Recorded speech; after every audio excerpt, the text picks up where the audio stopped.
Come and do this. Okay, we are live. We're live. We've done it. She pressed live without telling us. Hello, everyone. Hey. Welcome to another, guess what? It's a digital sister event again and again and again. But we thought we'd start off this year going into the crazy. I don't think anyone needs business advice and that kind of tax advice and stuff at the moment. Everyone needs advice on just staying alive and smiling and breathing and just, you know what I mean? Just being able to function. So we've roped it. You don't really need me on it because these three are absolute badass human beings in their various areas. So we're just, this one is all about everything wellness, from your brain and dealing with anxiety and stopping spiraling, to the fact that gyms are shut, and that's a release that so many people every day, normally that's their out, to Tonia, from everything to do with food and putting your head in an ice bucket. That is her go-to at the moment. So we've got Emma Kenny, amazing ITV psychologist, psychologist to everyone and anyone, columnist, launched an amazing app this month. Great timing in the crazy. Chloe Madeley, everyone knows, from Even Fitness Guru, Wellness Guru, you've got with various nutritionists, haven't you, now to do the entire package of wellbeing, all round human. Got me into like amazing human, into heavy weights and throwing that around. I tell you what, if I didn't have them in my garden in a punch bag, I would not have got through since March. And then Tonia Buxton, who's the author of so many different books, nutrition guru, cook, wellness, just general, and they're all amazing human beings. So if anyone's got any questions, keep firing them over, and I will try and keep track of them. And we've got an amazing sponsor this time, Gibson's Goodoolgy, and also amazing timing. They're like CBD infused wellness drinks that actually taste really nice. They don't taste like crap, like a lot of these drinks do. My 2 and 4-year-old actually opened a can before I had a chance to try 2 of the flavors. But anyway, so we've got an amazing sponsor who's going to be sponsoring all our webinars. And I'm going to get going because no one wants to hear me speak.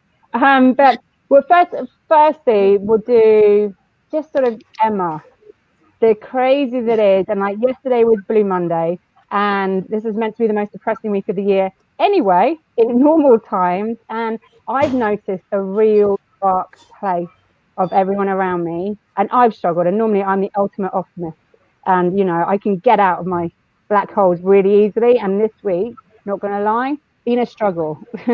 So what's your advice? What are you telling people? I mean, I think that everybody has reached that point where something that a year ago felt like we were going to do for 3 weeks. And I think that pretty much everybody had good faith around that. I think that psychologically, when you're given a time frame and you can pitch yourself on that time frame and you can trust it, then you can pretty much get through anything. It's the thing about knowing what you're facing and knowing how to navigate it comes from being able to analyze what you're expected to achieve during that process and how long it's going to take. And then it didn't end really, and now we're back where we began. So that challenges us on every level. It challenges us on how vulnerable do we feel in the world around us? How vulnerable do we feel in the country that we live in regarding what that means for our future? How vulnerable do we feel about our children who maybe aren't being educated? How vulnerable do we feel in our relationships because we maybe aren't feeling as we did a year ago because we've had such intensity around sharing our lives with people 24/7? Add to that the fact that there isn't a clear way forward at this moment, so that people can't say, oh, well, this is what I have to do, this is what I have to dig deep for. And you're ending up with this kind of like anxiety and people dealing with depression for the first time in their lives. And all the things that we just took for granted have just dissipated. And I think that that makes us exhausted. And also, just to say on a brain level, your prefrontal cortex is what you need for higher functioning. It's the area of our brain that kind of makes us do the things I'm doing now, have that conversation. And it gets squashed when there's anxiety around. So that's when your instinct area takes over the amygdala, which is why things like when Chloe talks about exercise and Tonia talks about food, those things are really key in helping yourself balance some of that anxiety and problematic behavior. But it's really hard. I'm not going to lie. I've felt really down because of it. What are your go-tos? Like what would you personally do sort of, I know, other than like hard vodka? Dry January wasn't a good month, was it? Dry January was not a good month to do. So I think my go-tos are mindful practice, but that I call it staring at walls, because I do a lot of that kind of just solitude, staring, and just kind of allowing myself to be peaceful, spending time with my kids. You know, they're probably the one thing that I look at and think, yeah, I'm badass. I created them and they're great men. And then obviously my husband, who just puts up with me being a cranky mood person and just loves me in spite of myself. And I suppose the one thing that makes me happier than anything is doing all my free work that I do online. I love all my free clinics. I love my community, in spite of the crap that gets in the about me. I like my cyber family. I think that they are amazing. And the fact that I can do all those mental health sessions really makes a difference. And also the tribes that I've found in the last year that I didn't know existed and that I consider now friends, although virtual. So yeah. Have you got a trick, if you sort of, because if my brain goes into this spiral really quickly, that kind of can snap out. Have you got something that is sort of, your go-to? I try to practice not catastrophizing. So like catastrophizing is where you get that horrible thought and then you go from, oh my God, I'm going to be worried about money, to I've lost my home, I'm on the street, so we're speaking through that catastrophizing.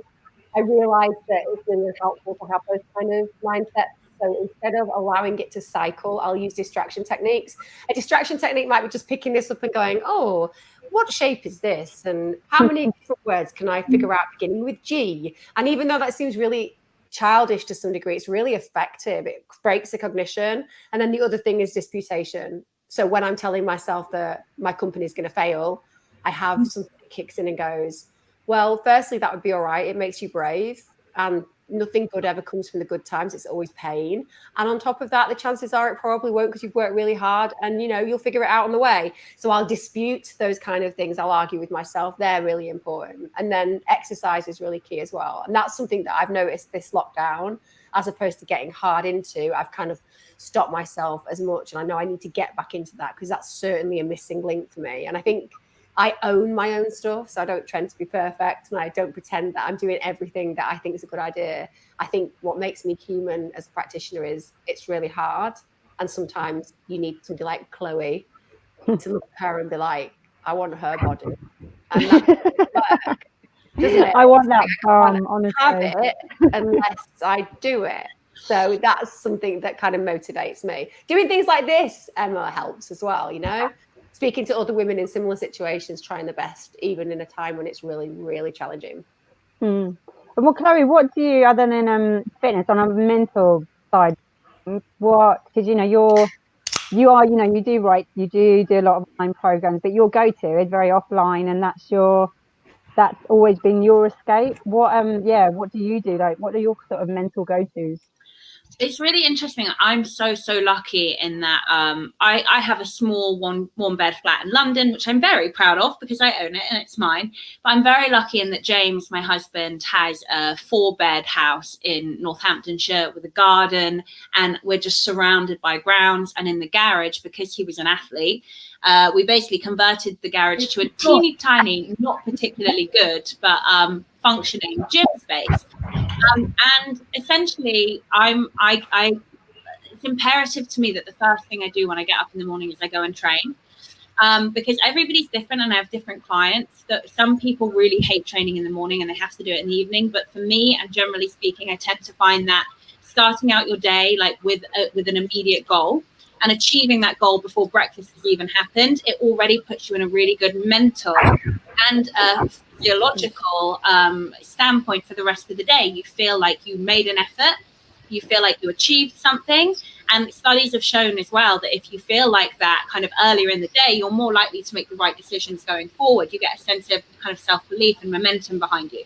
So for me, that's a huge trick. And with clients, I'm also trying to get them to switch it to be earlier in the morning.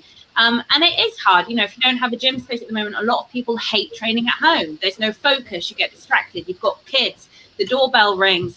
Also there's a sense and an element of there's other people there. And even though none of you are really looking at each other or talking to each other, you kind of all there. It's like a common cause to kind of better yourself and do something good. And when you're on your own, it's quite hard to kind of motivate yourself to get into that headspace. So, you know, I'm telling my clients to have, if they're not caffeine intolerant, to have a really strong cup of coffee, turn the music way up, and go and attack that workout like you're Beyonce and you're performing to a crowd. People in the gym, they kind of need that. It's almost, you know, it's kind of like voyeurism, Emma, which me and you have talked about before. They need that. So yeah, those are kind of the very first tips that I'm giving my clients about working out and getting their training done early. And if on that front, because like a lot of people are, you know what I mean, their workouts are, they do 5 classes a week. You know what I mean? They don't have to think about it. They go and do 3 spin classes and 2 body pump classes, and that's the kind of go-to to most people, because most people don't have gym equipment at home. They don't, you know, they've never really had to do it themselves. Yeah. They just pay a gym membership, they turn up, they do their classes, they feel good, buy a smoothie in the cafe, they leave. You know, that's what on that, what you know, a lot of people feel they've lost a massive part of their identity of not routine. And what's your advice on that? Because also you have that, you don't have the time at the moment, especially if, you know, kids, and I know a lot of people watching this are, you know, our mums, and with the homeschooling going on and Littleys at home, they don't have an hour and a half to go and do what they'd normally do. They've got 20 minutes, and that I've been in that panic going, oh my God, I've got 20 minutes. What am I going to do? What am I going to do? What am I going to do? And then it's 10 minutes. I'm still going, what am I doing? What am I doing? Oh my God, I've got 2 minutes. Nothing's happened. You know, it's what's your advice on that? I love that you say that. What is it? Freeze, fight or flight. I always freeze. I'm like, that's me. I'm like, I just stop, and then I'm like, oh, now I'm out of time. It's really interesting. People that actually are used to going to classes every day and that sense of community, actually there is more out there for them than anyone, because there are so many live streamed on workouts happening right now, and you can have an option. A lot of coaches and trainers are doing it over Instagram. A lot of them are giving out free Zoom links, and you can have an option to kind of see everybody on your computer, on your TV, and do it with them. So they're the ones I think that actually have like more choice at the moment. It's the people who do kind of what I do, the heavy weightlifters, who really get a kick out of resistance training and lifting, who are struggling because they don't have that equipment at home, and they tend to not really like those kinds of classes. So what I'm doing is I'm basically programming them body weight resistance plans. And the beauty of that is that you can get it done in 20 minutes. It's not going to take you the same 45 minutes walking around the gym floor as it is with you and your body weight at home. You can knock it out and get a really effective workout. So really it's about finding the professionals who cater to what you do. You know, if it's a body combat coach, they are there. Just search a hashtag on Instagram and join one of their classes, or finding somebody who does what I do. If you're really into your resistance training, finding someone who is kind of an expert in that field and going to them. But, you know, the health and fitness community is thriving right now, so we can't really complain. Like, our business is doing okay. You asked a great question about, you know, parents, and I'm saying this to my clients all the time. Look, and I'm feeling this, and I don't have kids, so I cannot imagine how people who are having to parent and school at home are feeling. But for me, like, I'm feeling very under the pump. I've got a lot of clients, and I feel very responsible to help them get through this time. And obviously what that means is that I feel quite stressed out and fatigued a lot. And I can't imagine having kids. And I'm basically saying to them, listen, at some point in the day, you know, you're going to have to accept that you are not a superhero. You cannot do everything. Something's got to give, or you're going to lose your mental health. It's going to go. Something has to give. So what I say to them is, set your priorities out. Obviously, you know, feed the kids, school the kids, whatever it is, get your work done. And then on day 3 or 4, so kind of halfway through the week, say, okay, now I need to prioritize myself. And at that point, then you prioritize your workout. Then you prioritize, you know, doing a food shop and making sure you're getting in the foods that, you know, are nutritionally healthy and kind of putting you in good stead, especially in a time of a national pandemic. And then again, you can flip. So I think it's all about prioritizing every day. And then when you feel like something's falling by the wayside, don't be scared to rejig that list for the next 1 to 2 days before revisiting it. Just do what I do and just ignore all of the home education. I feel no guilt as a mother to just go, it's beyond me. I've got children doing GCSE finals and A-level finals. I am nowhere near their academic level, it seems. I've disintegrated in intelligence in the past 20 years. To be honest, six-year-old accept glamour it. at the moment, no Be winter. okay. Yeah, be okay with it. That's what I'd say. I think Chloe's right. Don't overwhelm yourself. Just go, it's not my job. I'm not a teacher. What it is it's that guilt, isn't it? It's that let it having go. to do everything and be on top of everything. And that's why you pay your taxes. Your taxes are paid for education. They can catch up. That's the way I look at it. And Tonia, on you've got teenagers and older one, and I know you've been struggling on that front, as in on behalf of them. What do you and going to the spirals? What have been your go-tos? So my go-tos are extreme. So I wake up every morning, and I'm lucky enough that I've got an ice bath outside, which is normally it's one of them walking in. I never get any peace in this house. Say hello, there she is. So I literally get up, and because I am waking up in a panic. Actually, I'm waking up at 2:00 in the morning in a panic and having to talk myself back into sleep. So I wake up in a panic and think, is this going on? Oh God, it is still going on. And before I let it spiral, I jump into this ice bath, and it is -1. She's frozen. Oh no, come back. She'll be back. I'll get it. Is it Wim Hof method she's talking about there? Yeah, going into. I've done it. I do it without the Wim Hof thing, as in I just like. Yeah, I can't do the Wim Hof thing. I find that my husband does that, and it gets on my nerves listening to him breathe, which is another thing when you're living in with everybody. I had a very outside the house life, and that's all inside, and I'm just gonna I just have to really kind of it out and control it, because normally we're a really happy family, but we're on top of each other, we're driving each other nuts. The other one that I do during the day, I don't know why, but like with all of us, this week has been bad, and yesterday I just got winded by it all. So I did this thing that I do when I'm really at the end of the road, is that I fill up the sink with cold water and I stick my face in it and I blow bubbles. And it's a mammalian reflex that you do. And for some reason, once you come out of that, because your body realizes it's not drowning, you end up feeling good. I don't know how it works. I don't know the kind of synaptic way of doing it, but it does work. Try it. If you're feeling really panicked, fill the sink up with water and just put your face in and blow bubbles out, and you come out and you think, okay, I'm all right. And it sounds insane. Can I do it with a snorkel on and stay in it for an hour? Is that she's frozen, going, that's fucking ridiculous suggestion, Emma, so I'm just going to freeze again. And also the food thing for me is I really try and eat well, because I know that if I eat well, it does help. Eating the right things, silly things like getting fresh mint and squishing it and breathing it in has improved to help your kind of the synapses of the brain. It relaxes you. It actually makes you more focused. That's why I kind of like, if I'm in a test situation, I've always got some fresh mint to smell, because it calms me down and makes me think clearer. Something simple like that can actually make a difference. Because otherwise you just walk around going, I'm going mad, I'm going mad, I'm going mad. Like, I'm going mad. She just won't get out. Anyway. Go in the bar. I just don't care. I said, look, can I just have this room for half an hour? I know, I'm sat on my bed hiding at the moment. The dog's locked outside, the husband's locked outside, the child's locked out. On the food front, is there anything? Because obviously there's, we're hearing a lot and having about vitamin D, and everyone should be taking that. And if everyone listening isn't, then you've had it from down, for 10 months. People have been telling you to take it. The one thing about vitamin D, it's really, really hard to eat yourself out of a vitamin D deficiency. It's one of those ones that is, most minerals and vitamins you can get from food. Vitamin D isn't one of them. Or you can. I mean, you can have some eggs and this and what, but it. She's having a full breakdown today. This is so well for Tonia. Huh? It's going so well for Tonia. Exactly.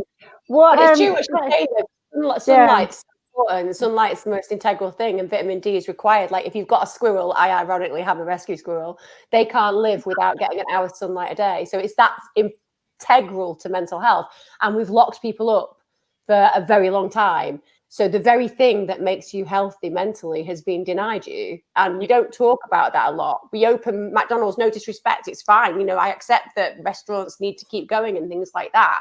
But we aren't necessarily equipping people with what they need, like mental, physical, nutritional health. It comes from knowing what you're meant to do with your body. And one of the things you're meant to do with your body when you don't live near the equator is have 2 hours in the winter outside in white light.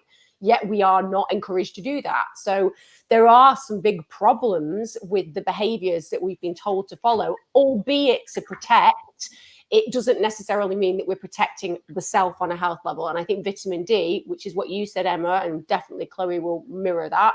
They're talking about a massive lack. About 80% of people in the UK are lacking vitamin D. That keeps you going. So it regulates melatonin, which means that you get a good night's sleep. And also it means that you're not going for those sugary, starchy foods that are the thing that most people feel when they're a bit depressed. You go for the sugary, starchy, give myself a kick, even though it makes me feel terrible afterwards. Or, you know, you drink alcohol because you want to escape it. And we need to be doing more to empower people to see that the only body that you are responsible for is yours. And of course, the protection of your children, if you have them, but like yours and what you can do for the people to encourage them around you to also protect theirs. And I think we need to have more focus on that self-full experience, because I don't think we're doing. I think Tonia's back in. Is she in? Oh, for God's sake. Yeah, That's all right. Don't worry, we were Emma took over for you on the actually. Thank you, Emma. On the vitamin D front. That's all right. But on But there are so many other foods that you can eat. So vitamin D, I encourage you to supplement, because it's just too difficult to eat with it. But there are lots of other things that you can eat and drink that can really help. You know, things like, you know, just cacao. You know. She's got a sorry about this. So, but actually, Chloe, you're good on nutrition. The nutrition. What's your advice at the moment to people? Feel good. Yeah. I mean, it's not complicated at all, and it's not hard to understand at all, just to get a basic knowledge. But I think the second that you start saying like one word that someone hasn't heard before, they just shut down. This applies to everybody, but this is a problem I have with some clients, is that understanding nutrition is essentially it's understanding 4 or 5 brackets of food. So under the umbrella of nutrition, we'll just make it simple by saying there are 4 food groups technically that make up total calories, right? So under the umbrella of calories, so you've got your proteins, typically animal produce, anything from meats to dairy, eggs, that kind of thing.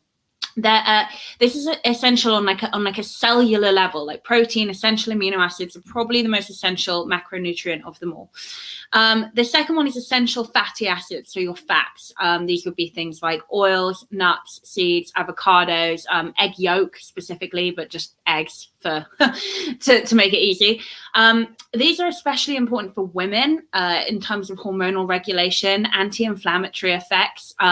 They're an energy macro, so especially women who are going lower carb, which is totally your choice. If you are, definitely make sure that you're getting your fats in. And then the last one is carbohydrates. Now, carbohydrates aren't technically a macronutrient in that they're not essential. However, under the umbrella of carbohydrates, you have micronutrients, so fruit and veg. These are your vitamins and minerals. So just kind of by default, now they kind of are a macro and they are important. Add to that things like whole grains, which is fiber, which is pivotal to gut health, digestion, regularity. These are the things that you really need to make sure are in your daily diet. And you don't have to get them all in at the same time, but they need to be in a daily diet. And the last one is alcohol. And the reason why it's considered its own bracket is because it's 7 calories per gram. So it's got its own nutritional makeup. Okay.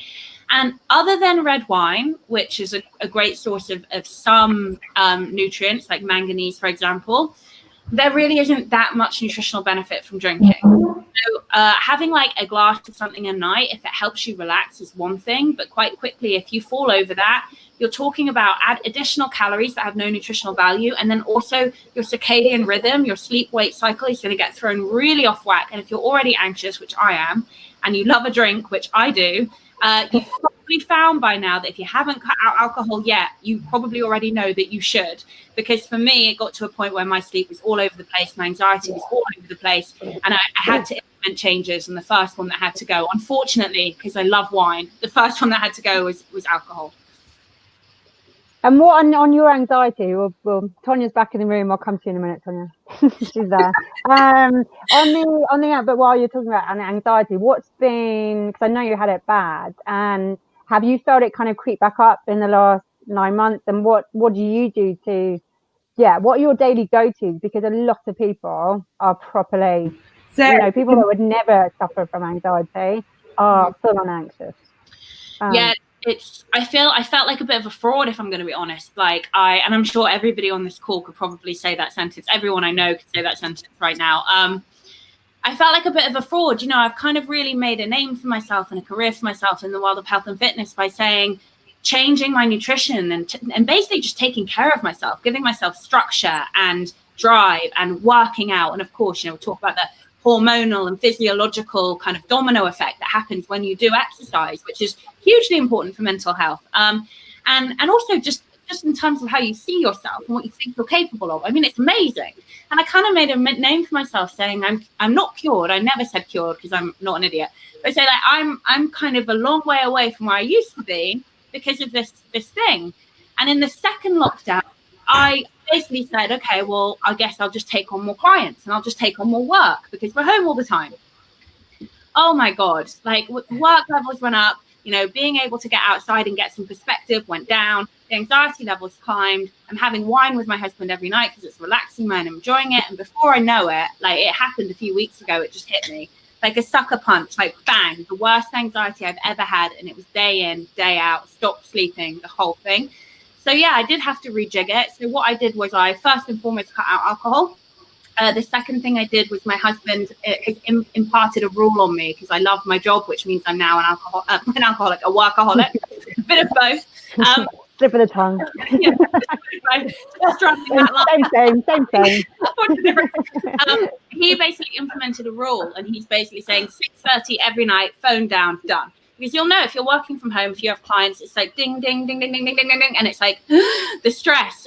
So I've started doing that, and he's like, yes, of course, it's going to build up a little bit more tomorrow, but at least you will have had time to relax, refresh, enjoy your life, get some perspective back, and then you can start work fresh tomorrow. And don't panic if there's a few more than there were when you were working till 11 o'clock at night, because now you're going to be refreshed and you're probably going to enjoy your job more. And so far, it's only been I've only been doing it for a week, but so far, my God, the change is immeasurable. It's definitely something I recommend everyone do.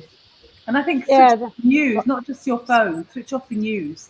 Yes. Because I think watch the news. Exactly. I mean, I won't watch it. End it. Do not watch the news. It's irrelevant. If it's not happened to you, it's irrelevant. Yeah, I completely agree with that, because you do. I mean, every now and again, I kind of, like a little addict, I put it on my listen, and it especially if it's the 10 o'clock news, that's it. No sleep, forget it. Yeah, it's over. Yeah. I mean, I think it's a really important thing to step away from that. You're not being informed anything else. There is no joy to it at all. So there's no point in being there. And I think that's been the biggest step for me, because I'm a real kind of digester of news and what's going on, and quite early on I realized in the first lockdown, this is actually doing me harm, so I'm not going to do that anymore. I'm not going to watch them, because I swear the language I use at 10 o'clock at night. Yeah, I've had to step away from the television. I haven't watched it once since the beginning of this whole thing a year ago, not once, because I just know I can't control any of it. Yeah. What's the point? I think that Netflix exists predominantly to prevent us ever having to see an advert and ever having to hear anything negative. Yeah. Just choose what you want to consume. And I think that the last year, whether people are aware of it or otherwise, you have been majorly vicariously traumatized. It's secondary trauma. Most people who are feeling exhausted, depressed, anxiety-ridden, you're not any of those things. You're burnt out. You've got compassion fatigue. It's a bit like being in a war, but you've not actually been able to go and fight anyone. And let me tell you, ironically, when you can go and fight somebody, you have somewhere to go with that fight, flight, freeze that Chloe was talking about. Yeah. This is a battle that you have no ability to confront. It's one of those things that feels like there is nowhere to go with it. So you're keeping all of this inside, and you're being vicariously traumatized by the newspapers, by people's conversations, by pictures of people who've died. All these things that we've never really had consistently thrown at us has become part and parcel of your everyday life. If you've got social media, it's there. The division in society, it's there. So it's almost about decompressing and decontaminating yourself from that. And Chloe's point, which is brilliant, and I'm like, I think Chloe's husband needs to probably be in charge of all of our lives. Oh no, because I do that 6:30 at night. No. Yeah, Emma, it will be like, no. No. Well, it's too late because it's been said now. So we feel that he's now going to have to take care of the rest of us at 6:30 every night, putting the phone down. And just hearing you talk about that anxiety change and anxiety shift, I think that most of us are in a situation where our mental health has declined significantly, but because we're also hearing about people who are in really severe situations, there's also a real problem where people struggle to be entitled to your feelings. So Tonia, you're an example of somebody who talks about, you know, you've got a great life, you've got love in your life, you know, all of us are in similar situations in that respect. And yet that means sometimes you don't feel entitled to just say, this is really hard. Yeah. Everybody has a subjective struggle. It's not a competition because somebody else is having an even worse time. It's not about going, oh, I have to be grateful for the fact that I'm having an awful time, but they're having it more difficultly. You can't do that. You've got to be accepting of your pain. And from there, you can process it. Yeah. Are you drinking a Gibson drink out of a martini glass? It's the little crystal. This is a fine lead crystal martini glass that I feel that I got a can.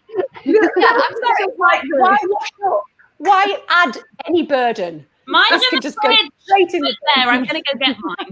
I tell you, it makes me feel better decanting in something and pretending that I'm somewhere having a cocktail. I mean, do you know what? Everyone's watching you and going, where this woman lives in a perfect home. She looks perfect. Like, stop it. I tell you what I have done. I've kept all the fairy lights on. You can't see, but all the fairy lights are still great. And we've kept our fairy lights up because it brings me joy. And one of the things about we were talking about comes like things to de-stress and do well is, I know a lot of people don't like cooking, and I get that because in some cases, especially with a family, I mean, honestly, she keeps saying really good stories. I know. She gets a really important point, and then it just knocks her out. No, it's not her week this week at all. But Emma, what are your on that anxiety that because that it's a massive one with clients and people you speak to now, and you do these. If anyone doesn't know, Emma does these amazing free lives on it's Facebook, isn't it? Facebook, does it YouTube as well? Every platform, Monday, Wednesday, Friday, 8:30 to 9:30, and all my free resources on YouTube as well. I'm obsessed with it. So yeah, I do all of those. And Tanya, I'll let Tanya come back in and then I'll answer that. I'm sorry. I was just saying, a lot of people don't like cooking, but actually, if you kind of put the music on, put your fairy lights on, and just get the simplest recipe you can imagine, it will de-stress you. I promise you. If you've got the music you like on, even just making something like fajitas. Fajitas is the easiest recipe in the world, right? You chop up some chicken, you put some paprika, some pepper, some chilies, some onions, you stir fry them all together, you stick them in a wrap with some yogurt on top, done. I mean, that's the simplest you can do. But just doing that with music that you like, with fairy lights on, it helps. It's just doing little things for you. I mean, the other day we had a full makeup session. Because I've got my daughters that are older, so we decided that we were going to make up as if we were going clubbing. And I tell you, honestly, the end of her stories are killing me. It's so annoying because that was such great advice. I loved it. Exactly, but it's inspiring. What?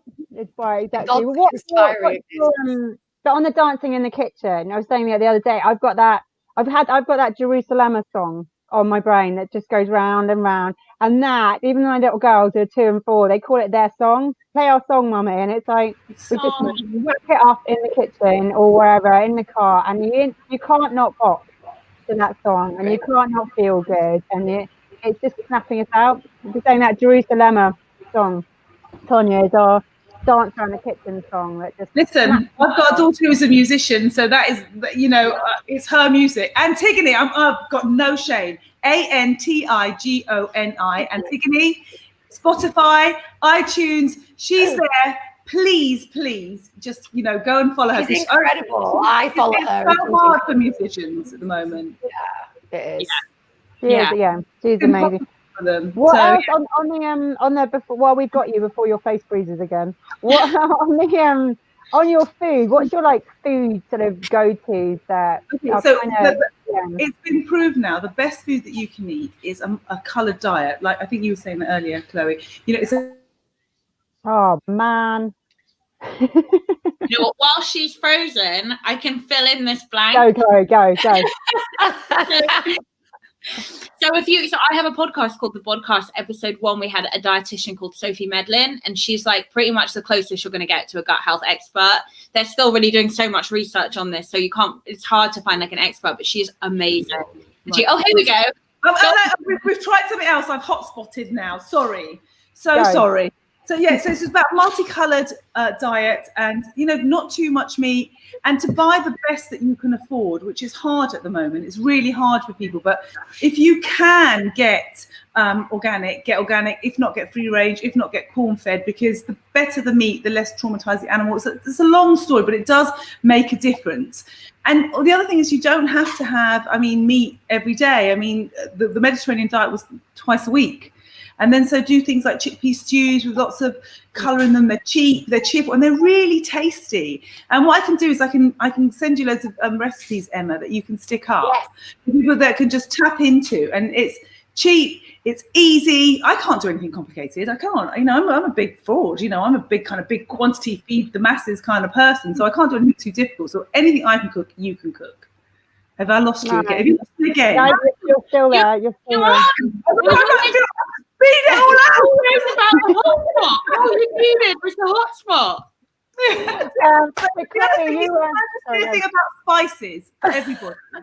Spices is something that you get micronutrients. You were talking about micronutrients before. It's really important. So things like sage, they help boost your immunity. Same with so many of the spices: thyme, sage, mint, cumin, cinnamon's a blood sugar regulator. So, when in doubt, shove the spices in. You can't OD on spices, but you can get a lot more nutrients from it. And I would advise everyone to take turmeric every single day. Oh, I do that every day. It's amazing. It's the world's biggest anti-inflammatory, isn't it? Yeah. I've been talking about turmeric for 25 years, and I was suppressed and no one was listening to me and whatever. I'm glad it's kind of come through now. The problem before and why no one would be interested in it is because you can't make money out of turmeric. No, that's right. Yeah. People don't understand that though, do they? People don't understand that the reason that a lot of natural things that are really good for you don't get the press is because you can't really patent something that exists like turmeric or paprika or even vitamins. So many things, it comes down to the whole, I guess there's CBD in there, isn't there? But you can't patent that either because it's a plant and it grows. All reasons why you get told there's only one model and it's the medical one. And I'm not against the medical model before the Daily Mail decide to go with that as well. Yeah, and also on the planet, nobody try and add a marijuana plant to your that's right. And the cannabis. Someone says, how do you take turmeric, ladies, in food or drink or capsules? I take capsules, but I don't know, you guys have. Tonia, the thing is about capsules when it comes to turmeric, that in order for it to be absorbed by your body, it needs to have piperine in it, which is black pepper. So turmeric and black pepper work really well together. There's lots of things that work well together. Like if you're eating something that's got iron because you need iron because you're anemic, you should have vitamin C with it because that'll help you absorb it. But if you have a cup of tea with it, it'll stop your body from absorbing it. So, there's lots of things you've got to know. But turmeric needs piperine, so that's black pepper. It also needs a bit of fat, and it also needs a little bit of heat in order for your body to fully absorb it. So capsules are better in a great insurance, but you're much better off sticking a tablespoon in your stew with some black pepper with the olive oil that you've kind of sweated off the onions with, or the mushrooms or whatever, or make a latte. I really love my turmeric lattes, You take half a teaspoon of turmeric, you take a pinch of black pepper, you put some full fat milk or oat milk or whatever. You can put some honey in there, you cinnamon on top to add to the flavor, and just you can either make it into a shot, swig it back, or have a nice long drink with it. And it's fantastic for you. And I promise you, because I used to have this really bad injury in my hip. As soon as I started taking turmeric every day, it went. It's incredible. I mean, spices and herbs are incredible. Ginger, if you chew on a piece of ginger that's an inch long, it has the same effect as taking a paracetamol. Oh, I didn't know that. It's a complete pain taker. So, you know, there's so much in the herbs and spices. I mean, I could talk about them like all day long, but my advice to people is find ones that you like and just shove them in all your food. That's the way to do it. But if you've got a spice in your spice cupboard that's been there since 1984 and it's lost its scent, chuck it in the bin and buy a new one, because it's going to have no nutritional quality. If you can't smell, if you've got dried oregano and it doesn't smell of dried oregano, it's not doing anything. I think that's probably half my herb cabinet. I was going to say, she's been around my house and opened the cupboard. That is honestly, like, when I think of my parents' food cupboard, I just think of herbs and spices from 1984. Like, you just know it. I don't play them this.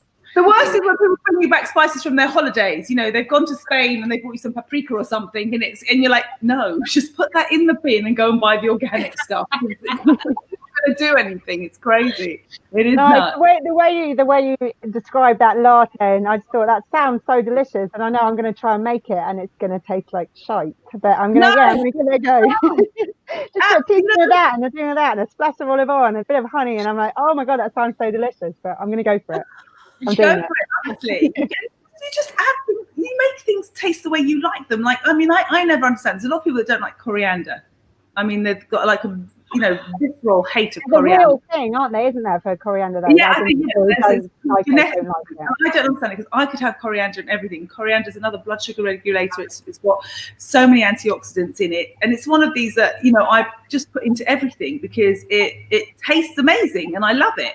Whereas if you don't like it, then find another spice. Go exploring and start shoving it in your food, and it changes everything. I mean, I make soups all day long because I have my youngest here is allergic to anything that's even vegetable like, and it's how can I have a child who doesn't eat anything green?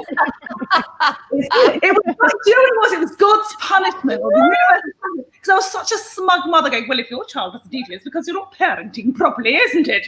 And then there he is sitting over there and won't touch anything. So I'm forced to make these soups, and I have to make them not taste like vegetables. So I have to make them spicy or whatever it is, so they don't taste like veg, so he will eat them. So there's always ways of getting good food down. Nice. And Chloe, what's your you were starting when Tonia froze just now, you were starting to say?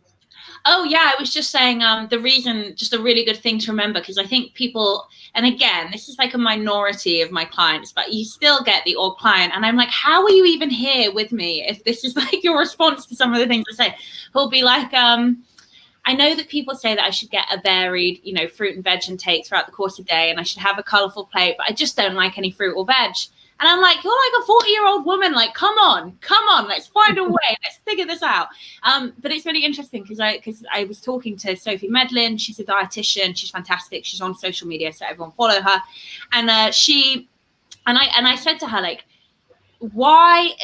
tell me, like, in a scientific reason as to why you should have all the colors of the rainbow on your plate. And she was like, because every different color, fruit or veg, directly correlates with vitamins and minerals within them. And as she was like, I'll give you an example that everybody will recognize straight away. She was like, vitamin C, your yellows, your oranges, your citric fruit. She was like, that's why. And so every single group, and of course, you think about like kind of leafy greens, you're talking about magnesium. Every single fruit color and veg color kind of directly correlates with the micronutrients within them. So if you're getting a broad spectrum range, you can bet your butt you likely don't need any supplements. Although, as we've been talking about, you should still probably look at the ones that are undeniable, like vitamin D, omega oils, again, turmeric, like magnesium, stuff like that. But it's a very good sign that you're going to be fit and healthy, and your immune system is going to be functioning at a pretty high grade level. Yeah, absolutely. So we've got all the herbs and the vitamins, and stick your head in a bucket of ice water. I'm going to do that. I was saying, but you if you've got anything that can get you to hang upside down, that's really great for mood as well, and it's fantastic for before you go to sleep as well. I mean, I've got one of these tables that I clip my legs into and turn upside down with, and it is across the board so good for you. It's great for your spine, it's anti-aging, makes your hair grow, and it's really relaxing. And for some reason, when you hang upside down, you can't worry because you're too worried that you're going to bash on your head. So I'm just trying to think of a way I can hang upside down. Can I just? I don't know. I like that a lot of the things that you do, Tonia, are like, you know, when you're drowning yourself, you can't worry about your worries. You're worried about injuring yourself mortally. You can't be worried about the anxiety. It's brilliant. There's a word for it. It's called hormesis, and the hormesis means that doesn't kill you will make you better. And you know, one of the other things is, which nobody wants to know about with hormesis, is you should a bit of fasting really helps you clear your mind. You know, because at the moment we're all kind of, like you said, we're drinking too much. Some of us are eating too much. It's our go-to thing. If you take some time to put yourself on a little fast with liquids, obviously, or on soups and stuff like that, it resets you. It resets your body. And you know, I try and do it because we have a pig out Sunday. We just have everything over the weekend, and so Monday I try to not eat from 12 o'clock Monday afternoon to 12 o'clock Tuesday afternoon. It's 24 hours. I rehydrate myself, reset my system. It's nothing to do with dieting. You're not going to lose weight on it, so don't, you know, if you're one of these manic dieters, don't do that. It's literally about resetting your system, and you feel kind of the first time I did it, I felt rough, like you wouldn't believe, but now I feel kind of alert, and it's like it concentrates me. By the next morning, I wake up, and so when I haven't eaten from 12 o'clock on Monday, and I wake up Tuesday morning, I feel fantastic. So that's something else to try to chuck into maybe your weekly or monthly routine. Try doing a 24-hour fast every day. But if you don't do a 24-hour fast, try doing like a 12-hour if you can. So don't eat from after 8 o'clock at night, don't eat till 8 o'clock in the morning. Or if you can't even do that, just try and have some distance between the times you eat. Have a bit of space for your body to assimilate what it's eaten and work it all out and get rid of the nutrients it's got in there. And also there's autophagy, because we have these weird bits going around our body that we don't need, cells and stuff that can sometimes cause damage. But if you give your body a chance to eat up those cells, it's like eating itself, autophagy, then you reset yourself. So it's a funny thing to say, you know, to feel good fast, because everyone thinks, well, there's no fun in that, but it does make a big difference, and it's something to try and click into your diet. Is that one of your made-up words, or is it an actual word? I know you make up words. Listen, I'm Greek. I know all of the made-up words. Chloe, you're good on the fasting advice. It's a really contentious topic in the health and fitness world, and it's something which one of my coaching partners, again, someone that everyone should follow at ESG Fitness. We're constantly at pains. We're really stuck in the middle here. We got, on one side, we have the physique community, which is the community that we work in and I work in, basically saying you don't need to do keto, you don't need to fast, you don't need to, I don't know, think of any and every extreme. You don't need to do any of this, and really quite aggressively calling people out who talk about it. And they're right. You don't need to do any of these things to get the best body, the healthiest body, the most in shape body, the most physically fit, functioning, recovered body. You don't need to do any of it.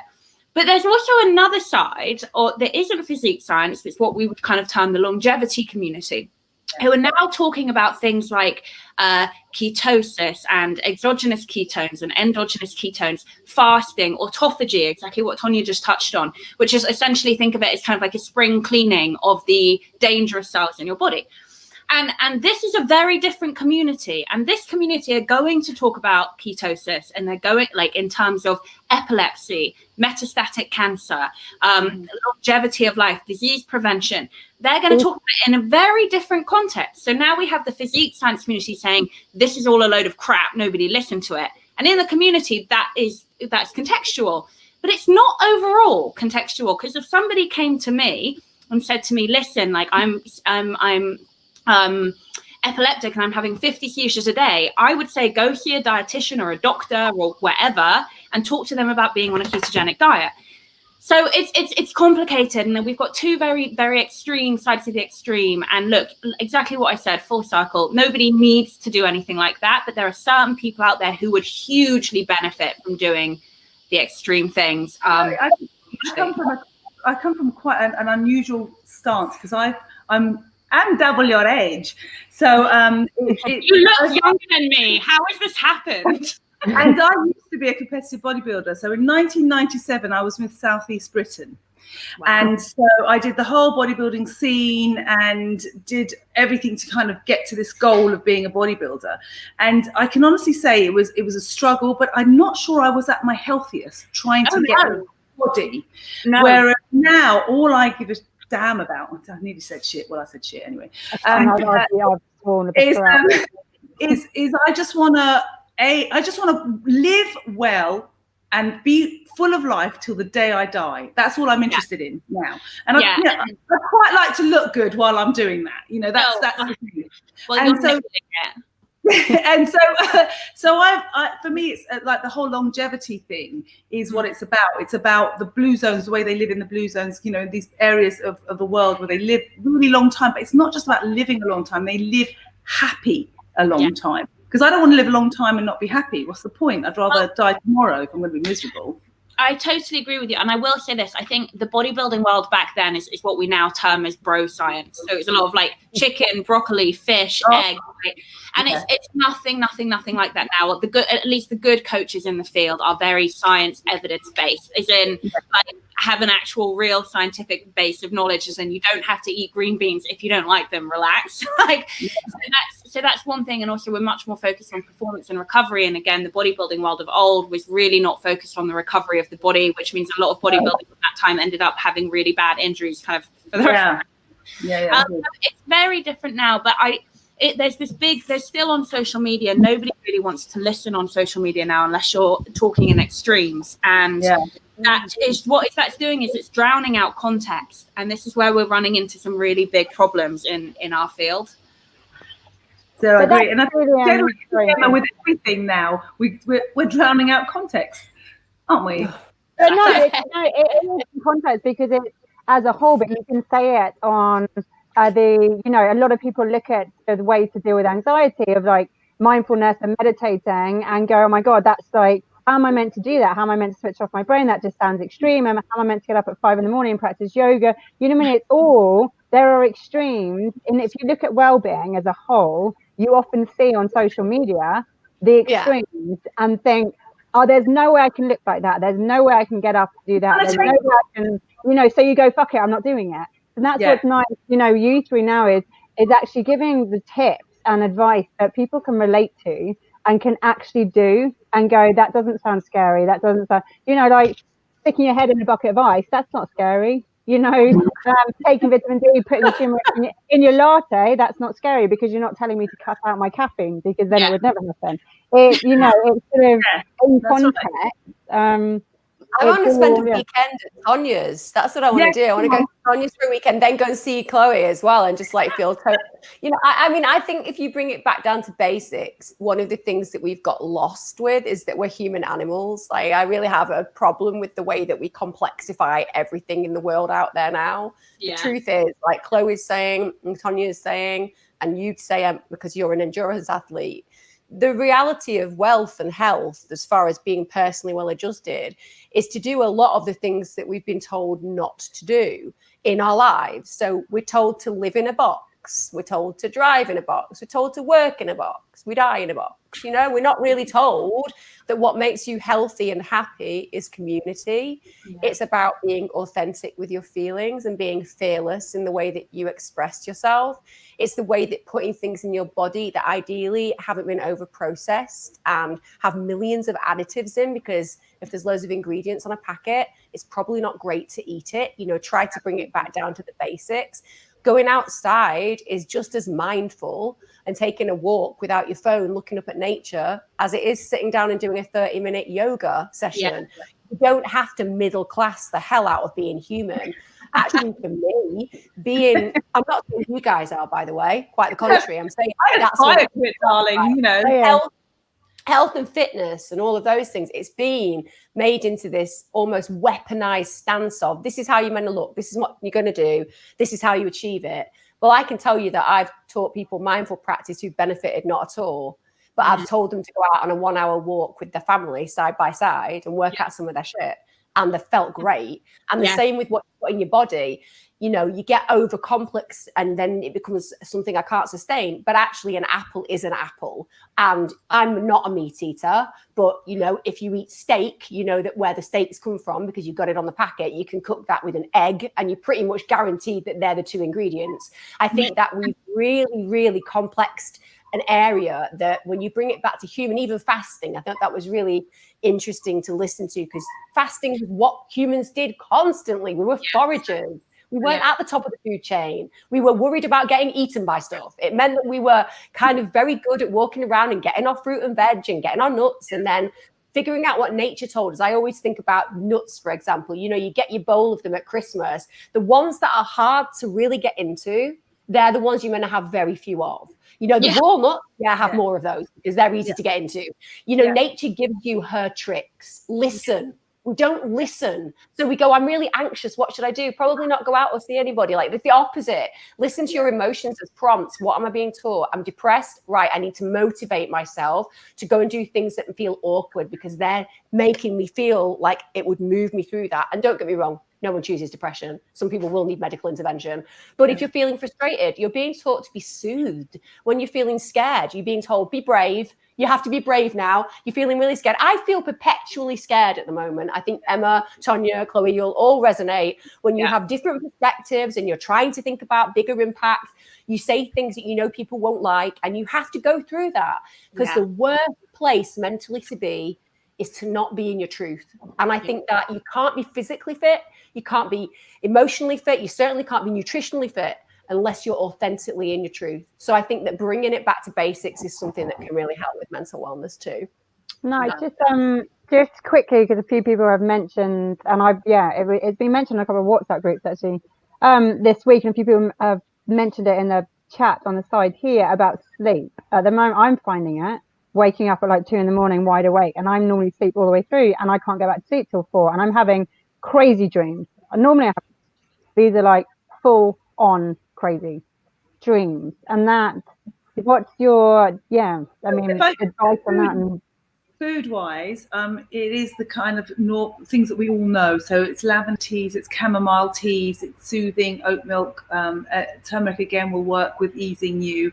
Actually, cocoa powder as well, pure cocoa, 100% cocoa. So you can make a cocoa turmeric latte with some oat milk, very soothing, or steep chamomile tea bag in that. So that's, for me, is one of the things that you can do food wise. You know, tryptophan, if you're having a turkey meal, that should help. You know, it's the feel good, it's the relaxing hormone. But I think the most important thing, and I think all of us are going to agree with it, is put your bloody phones down 2 hours I think before you go to my problem. You just said, you know what I mean? It's like you just walk into a whole digital world. Yeah. People are getting those blue light glasses, aren't they? Yeah. But people are getting those blue light glasses. No, I agree. I mean, I'm the same. I'm detox. But I think sleep as well. I think one of the big problems is that people are not getting 2 hours outside. I think if you're not, and I'm not, so I'm just going to own that. I know I have to. I know my anxiety is triggered because of the fact that I don't get enough time outside. I find the world a bit affronting at the moment. I don't like the way it looks. I'm very tangible and palpable in the way I experience the world. If it doesn't feel okay, I don't want to be there. But that doesn't stop me going out in the back garden or getting in the gym in my garage. They're the things that I know make me mentally and physically fit. Sleep needs your melatonin level. It needs your melatonin level to be regulated. If you don't do that, you won't sleep well. And also alcohol. Chloe's right. It's what I've cut out. I've cut out alcohol because it got to a point where I punctuated the day ending about 8:30, 9 o'clock when I finished work. I was like, right, that's going to signify I'm now a grown-up and I can have a glass of wine, and that will mean that and it screws you anxiety-wise, it screws your mood, and it also screws your sleep. So, of course, melatonin is something that some people take.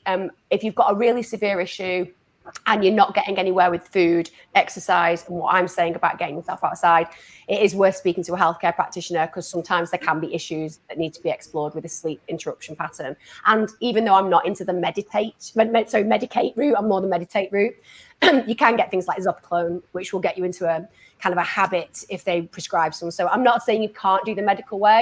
I'm just saying try to do the more natural stuff before. And also own your worries. How many of us are going to bed feeling terrified and not saying to the people around us, I don't feel okay?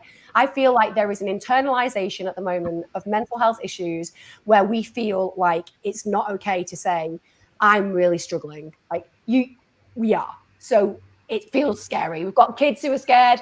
We've got family members who are scared. We've got all these things. Own that situation, because without that, you can't process it. Yeah, I'm back writing a diary. I wrote a diary from the age of 8 to 21, like whole pages. I've got a whole box full of diaries. I did the same. Yeah, I've started back up again this year. Yeah. I'm in there like raging into there, and then it's out. It's dumped. It gets shot. And but Chloe, when you're with your anxiety, when you said in the last couple of weeks, and your phone's down at 6:30 and you're not drinking, is there anything else that has helped your sleep?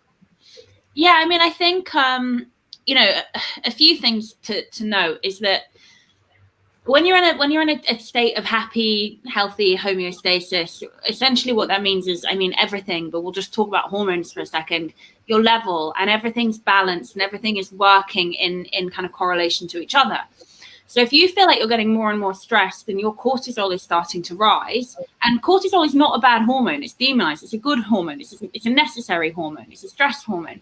But you're not having anything to kind of counter that, like adrenaline while you work out, or, exactly what Emma said as well, just like walking around outside and getting some kind of alleviation for that, because it's giving you perspective. And again, vitamin D, if you're lucky enough to actually have a good day.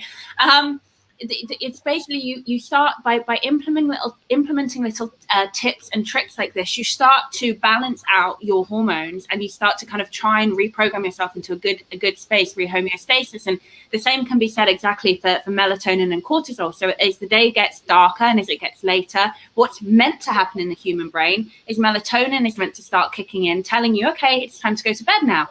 And then when we wake up in the morning, we're flooded with cortisol, and that's the stress hormone. Okay, it's time to get up again now. But instead, what's happening, and this is definitely what was happening with me, I'm on my phone working until my poor husband, till he turns out the light.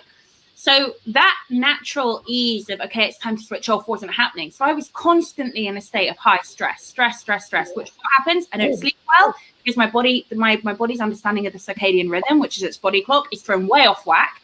I don't feel recovered. I don't feel rested. I feel constantly stressed. And what's going to happen inevitably? You're going to get burnout.